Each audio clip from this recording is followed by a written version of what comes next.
Bismillahirrahmanirrahim. Alhamdulillah, jumpa lagi. Tunggu lama.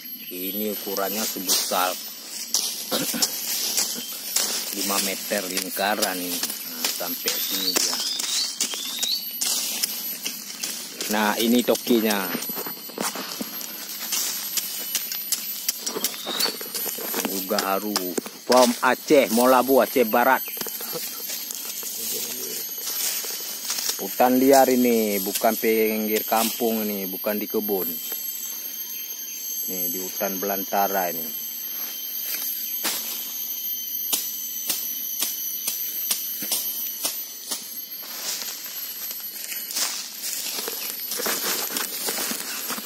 Subhanallah. Alhamdulillah.